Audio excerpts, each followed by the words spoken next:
हिमालय की बर्फीली चोटियों के बीच, जहां मंदाकिनी नदी की कलकल ध्वनि गूंजती है, वहां स्थित है भगवान शिव का पवित्र धाम केदारनाथ।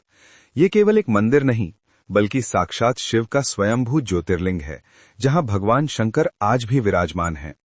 इस पावन स्थल की कथा महाभारत काल से जुड़ी हुई है और इसे सुनकर हर भक्त की आंखों में भक्ति के आंसू आ जाते हैं। स्कंद पुराण के केदार खंड में इस तीर्थ की महिमा का विस्तार से वर्णन है।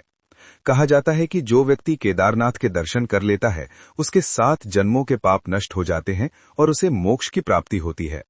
ये वो स्थान है जहां धरती स्वर्ग से मिलती है और मनुष्य परमात्मा के सबसे करीब पहुंच जाता है। कथा उस समय की है जब महाभारत का भयंकर युद्ध समाप्त हुआ था। कुरुक्षेत्र की रणभूमि में लाखों योद्धाओं का रक्त बहा था। पांडवों ने युद्ध तो जीत लिया था, लेकिन उनके हृदय में गहरा पश्चाताप था। उन्होंने अपने ही भाइयों, चचेरे भाइयों, गुरुओं और परिवार के अनेक सदस्यों का वध किया था। भले ही ये युद्ध धर्म की स्थापना के लिए था, फिर भी ब्रह्म हत्या और गोत्र हत्या का पाप उनके सिर पर था। युधिष्ठिर रात को सो नहीं पाते थे। उन्हें अपने भाइयों की, पितामह भीष्म की, गुरु द्रोणाचार्य की और अपने 100 भाइयों की आत्माएं कष्ट में दिखाई देती थीं। एक दिन सभी पांडव भगवान श्री कृष्ण के पास गए और बोले, हे माधव, हमने ये युद्ध धर्म के लिए लड़ा, लेकिन इस पाप से कैसे मुक्त हों?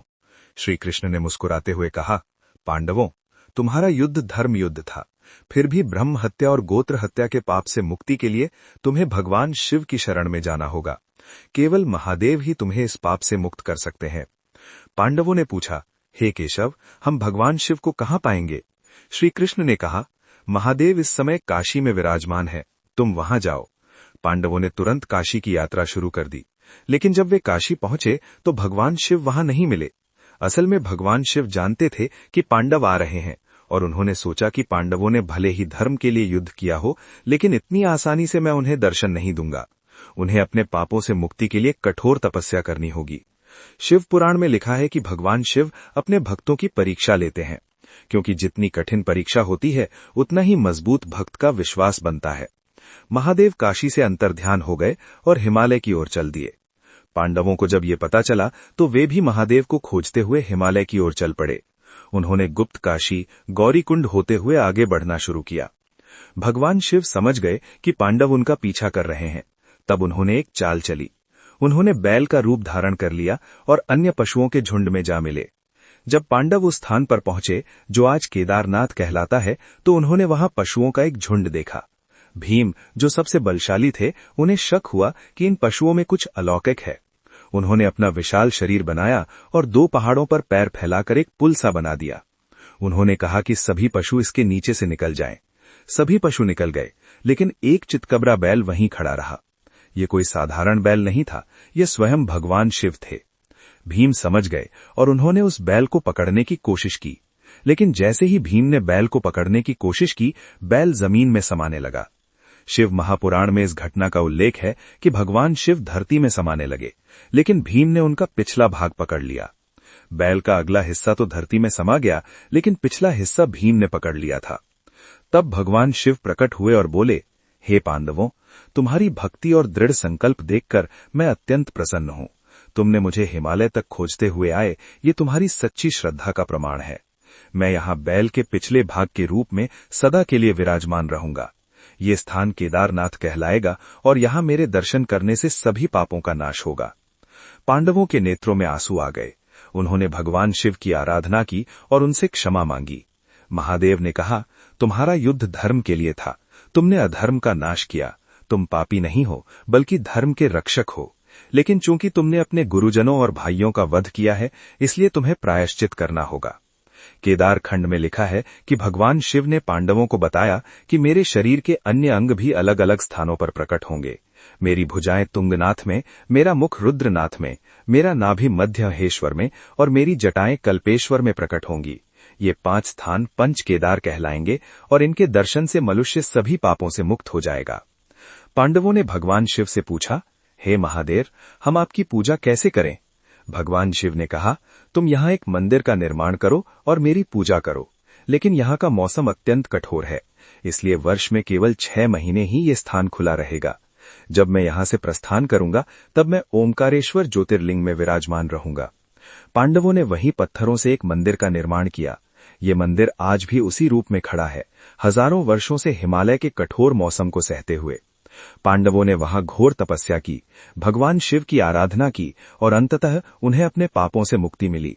शिव पुराण में कहा गया है कि केदारनाथ में जो भी श्रद्धा से दर्शन करता है उसके 7 जन्मों के पाप नष्ट हो जाते हैं।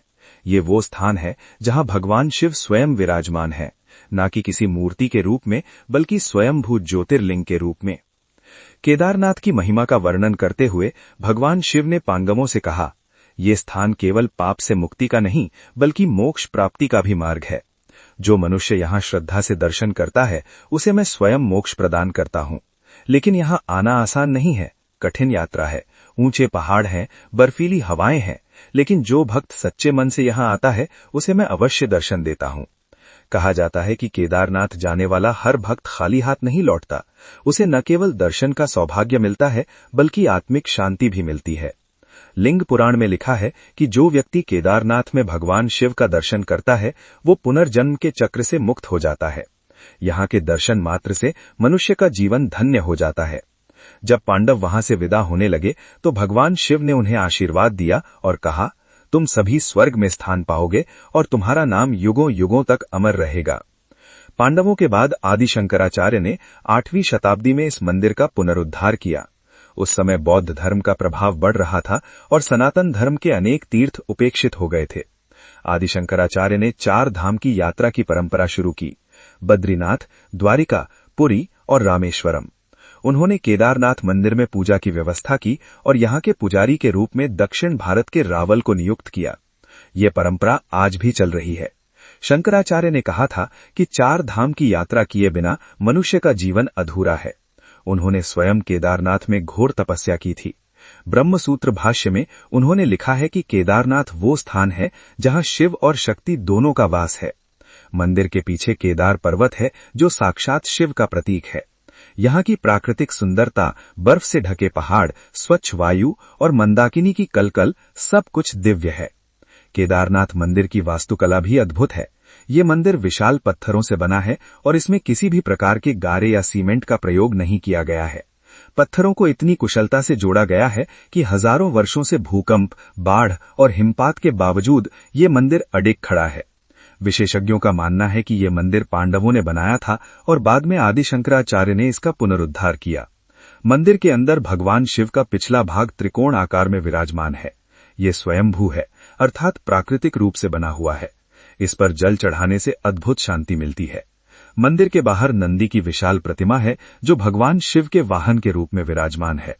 कहा जाता है कि नंदी धीरे धीरे केदार पर्वत की ओर बढ़ रहे हैं और जिस दिन वे पर्वत को छू लेंगे उस दिन ये मार्ग बंद हो जाएगा और केदारनाथ का मार्ग बदल जाएगा। ये भविष्य पुराण में उल्लिखित एक दिव्य संकेत है।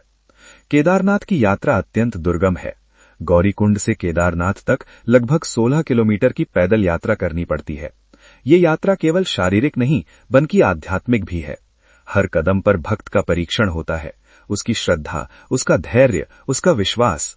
अनेक कठिनाइयां आती हैं, लेकिन जब भक्त मंदिर का दर्शन करता है तो सारी थकान, सारी पीड़ा दूर हो जाती है। अनेक भक्तों ने अनुभव किया है कि केदारनाथ में एक दिव्य शक्ति है जो मनुष्य को अंदर से बदल देती है। यहाँ आकर लोग अपने जीवन के उद्देश्य को समझते हैं, अपनी गलतियों को पहचानते हैं और एक नया जीवन शुरू करने का संकल्प लेते हैं। स्कंद पुराण में कहा गया है कि केदारनाथ की यात्रा एक तपस्या है और जो इसे पूरा करता है वो तपस्वी के समान फल पाता है। यहाँ की हर चट्टान, हर पत्थर, हर बूंद पानी में भगवान शिव का वास है। केदारनाथ से जुड़ी एक और अद्भुत घटना है। 2013 में जब भीषण बाढ़ आई और पूरा केदारनाथ क्षेत्र तबाह हो गया, हजारों लोगों की मृत्यु हुई, सब कुछ नष्ट हो गया, लेकिन केदारनाथ मंदिर अडिग खड़ा रहा। एक विशाल चट्टान मंदिर के पीछे आकर रुक गई जिसने पानी का रुख बदल दिया और मंदिर को बचा लिया। लोगों ने इसे भगवान शिव का चमत्कार कहा। वैज्ञानिकों ने भी माना कि ये मंदिर की मजबूत वास्तुकला का परिणाम है, लेकिन भक्तों के लिए ये भगवान शिव की कृपा थी। शिव पुराण में कहा गया है कि जहां शिव विराजमान होते हैं वहां कोई विपत्ति नहीं आती। भले ही चारों ओर तबाही हो, लेकिन शिव अपने भक्तों की रक्षा करते हैं। 2013 की घटना के बाद केदारनाथ की महिमा और भी बढ़ गई। लाखों भक्त ये देखने आए कि कैसे मंदिर सुरक्षित खड़ा है। ये घटना ये साबित करती है कि भगवान शिव आज भी केदारनाथ में विराजमान हैं और अपने भक्तों की रक्षा कर रहे हैं। केदारनाथ केवल एक तीर्थ स्थल नहीं है, बल्कि ये आध्यात्मिकता का केंद्र है। यहाँ आकर मनुष्य को अपने जीवन का वास्तविक उद्देश्य समझ में आता है।